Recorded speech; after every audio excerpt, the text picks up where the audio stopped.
Қайырлы күн, Тарих мектебі каналының тұрақты көрермені. Бүгін сіздерге біз жаңа тақырып ұсынамыз. Яғни, орта ғасырлар уақытында 756-940 жылдар аралығында Түргеш қағанатының орнына құрылған қарлұқтар туралы мәлімет береміз. Қарлұқтар негізгі атамекені Алтай тауынан Балқаш көліне дейінгі аралықты алып жатады. Жетісуға жылжығанда Алтай тауынан Сырдарияның орта ағысына дейінгі аймақты иеленеді. 756 жылы құрылып, 200 жылға жуық билік жүргізді. Басты орталығы Суяб қаласы, ал Баласағұн ол Ақсүйек шонжарлардың мекен ететін ортасы болып табылды. Қарлұқтар Жетісу жеріне мемлекеттерін Түргеш қағанаты 756 жылы ыдыраған уақытта келіп қоныстанған болатын. Қарлұқ қағанатының қалай бұл жерге келуі алдыңғы видеода айтылған еді. Яғни сіз оны Атлах шайқасы деген бөлімнен көре аласыз. Қарлұқтардың қоғамдық құрылымы осындай 3 атаудан тұрады. Неге? Өйткені билеушінің лауазымы Қарлұқ қағанаты құрылғанға дейін тайпа одағының басшысын елтебер деп атады. 756-840 жылдар аралығында елтебердің атауы Жабғу деп алмастырылды. Ал 840 жылы Жабғудың атауы Қаған деп алмастырылды. Яғни бұл өте жоғарғы билеушінің лауазымдары болып есептеледі. Қарлұқ қағанатының шаруашылығы басқа мемлекеттер сияқты жартылай көшпелі, жартылай отырықшы мал шаруашылығы және отырықшы егін шаруашылығы еді. Диуани лұғат ат-түрк және араб қыпшақ сөздіктерінде қарлұқтардың балық аулауға қажетті құрал-саймандарының атаулары да кездеседі. Қарлұқтардың қала мәдениетіне келетін болсақ, қалалар негізінен Құлан, Мерке, Қойлық қалалары Шу мен Талас өзендерінің аралығында салынған. Худуд әл-Алам еңбегінде қарлұқтар тұрған аймақ халық неғұрлым жиі қоныстанған және ең бай жерлер деп атайды. Оларда қалалар мен отырықшы мекендер көп.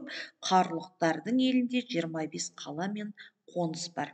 Олардың ішінде Атлах, Балық, Барысхан, Құлан, Мерке, Талғар сияқты атақты қалалар бар дейді мәлімет беріледі. Ал тарихшы Әл-Идрисидің айтуы бойынша, Қаған қаласының халқы көп, бекінісі мықты, әскері және қару-жарағы мол деп аталған екен. Әл-Идрисидің деректеріне сүйене отырып, Қарлұқ қағанатының тарих бетінде шынайы болғандығын дәлел ретінде пайдаланамыз. Енді олардың мәдениетіне келетін болсақ, олар қарлұқтар ата-баба аруағына табынып, балбал мүсіндер орнатқан болатын. Тіпті 7-8 ғасырларда құлпытас орнату, оған жазу дами бастады. Әсіресе Бұлақ тайпасы осы қарлұқтар арасындағы жетекші тайпа саналған.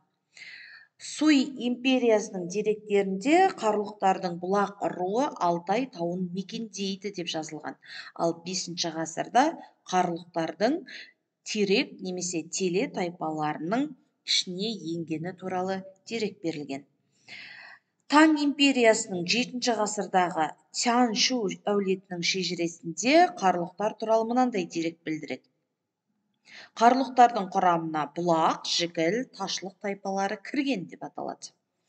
Ал тарихшы Ибн Хаукалдың еңбектерінде болса, Қарлұқ жерін шығыстан батысқа қарай жүріп өту үшін 30 күн керек деп мәлімет білдіреді.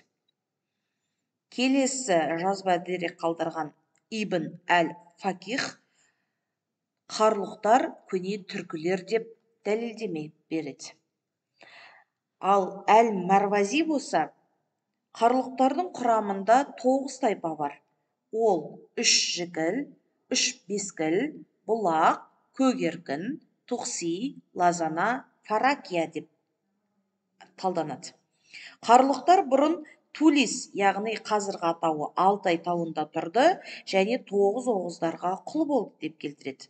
Мұнан кейін олар өздерінің билеушілеріне қарсы көтерілді, түргештердің жерін жаулап алды, ал ол жерден мемлекет мұсылман елдеріне қарай жылжыды деп көрсетеді.